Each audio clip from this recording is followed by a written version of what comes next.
Broadway's one singular sensation has finally made it back to Los Angeles as the national touring production of the Broadway revival of A Chorus Line is now playing at the Ahmanson Theatre here in downtown Los Angeles. With the show on Broadway announcing that it'll close in August, the touring company is left to carry the torch of Michael Bennett's classic musical. I had a chance to go backstage here at the Ahmanson with the cast of A Chorus Line to talk about their feelings of this timeless show.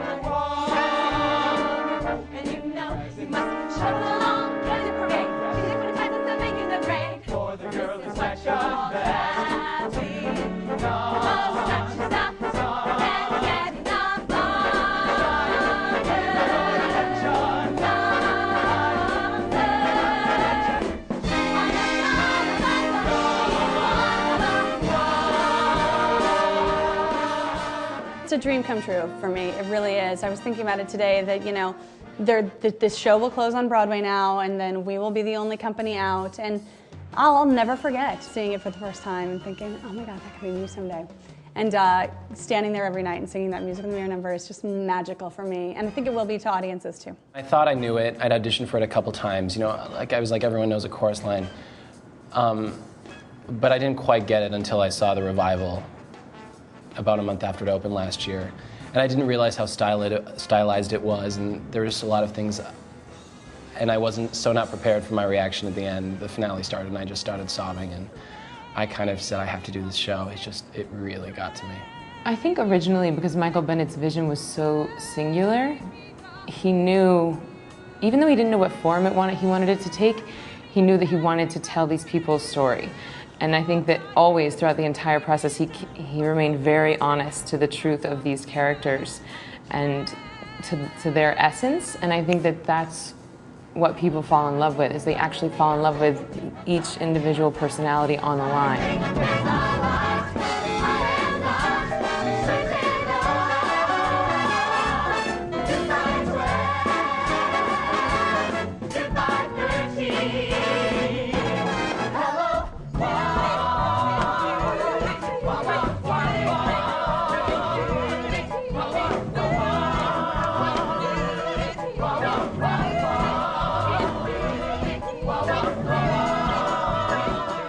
Zach, I think, is the catalyst for the show. I don't think it's really about him at all. I mean, it becomes more about him in relation to Cassie's journey.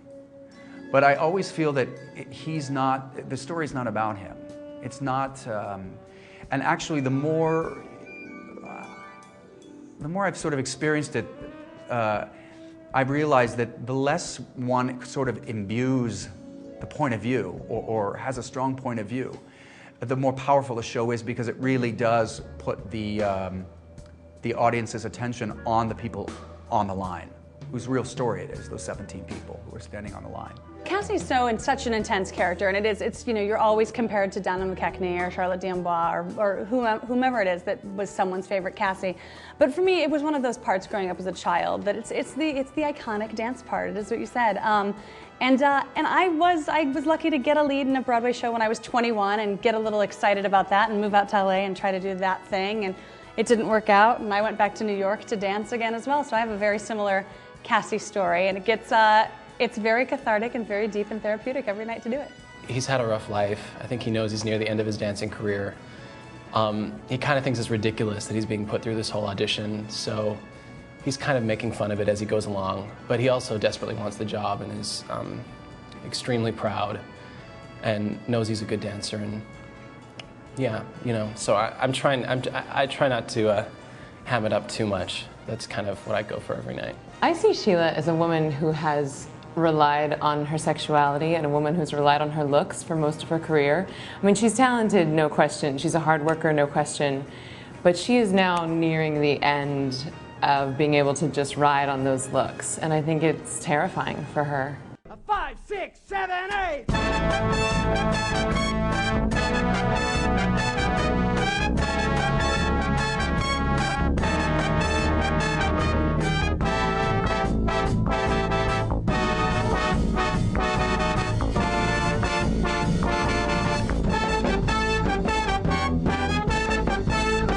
Funny, because coming from Legally Blonde, where I was jumping rope and not really dancing per se. I had sort of thrown my technique out the window, and I couldn't afford to go to dance class for several hours a day and then go try to do the jump rope number. There was just no way. So getting myself back in shape to do this kind of a show, whipping myself into shape, if you will, which we shouldn't, but has been a process. After standing on that line, which is much more challenging, it's also, I think it's a good thing that I was on the line first, because I appreciate so much what those 17 dancers are doing and characters are doing, and how much focus and energy it takes. That if the only thing that I can do is sit out in the house and support them energetically and emotionally, that's the least I can do. It's the most physically challenging show I've ever done. But I'm finding now that I've been doing it for a while, I'm finding it's just staying present for 2 hours. You know, after I say my name, there's about half an hour where I stand there without saying a word. So really challenging myself to just stay in character and not give a canned performance. It's really, it's tough. It's beyond the physical challenge. You feel drained emotionally at the end, I think, if you really put yourself in it.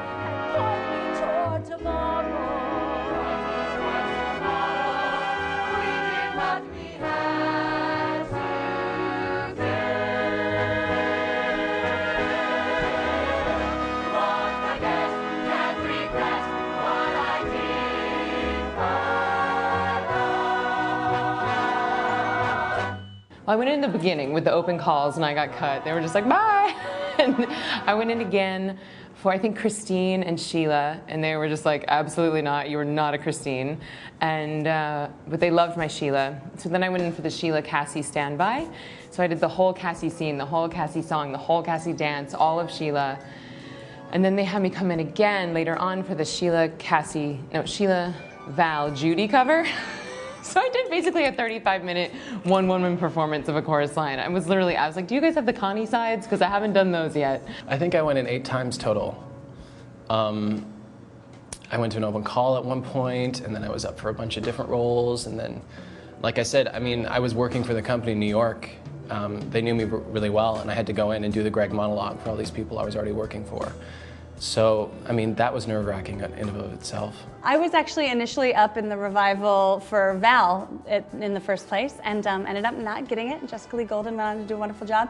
And then went and did Legally Blonde, and sometimes, you know, the universe has a plan for you, and I had an amazing time doing that. And then Jay Binder called me in to ask if I'd want to go on tour, and at the time I was very happy at Legally Blonde and thought no way, and then they said for Cassie. I said, oh, well, okay, well, that's a different story. So, yeah, so then I came to the audition, and I had to learn the entire song and dance and perform it alone on the stage at the theater, and luckily I got it. Well, I think Michael Bennett was a genius, and there's very few geniuses out there. And his genius was his ability to eliminate, and to, there is nothing extraneous or superfluous with the show. Nothing. It is perfect.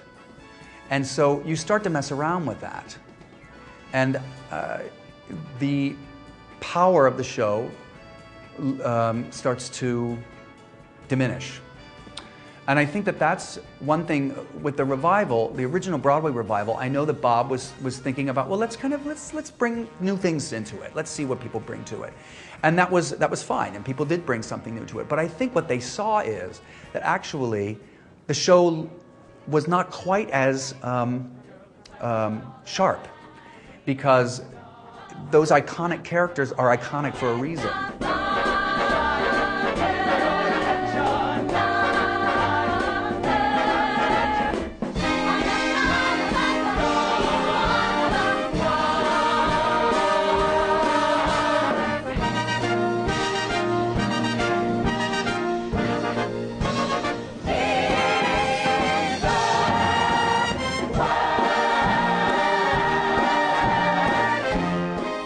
From downtown Los Angeles at the Ahmanson Theatre, I'm James Sims for BroadwayWorld.com.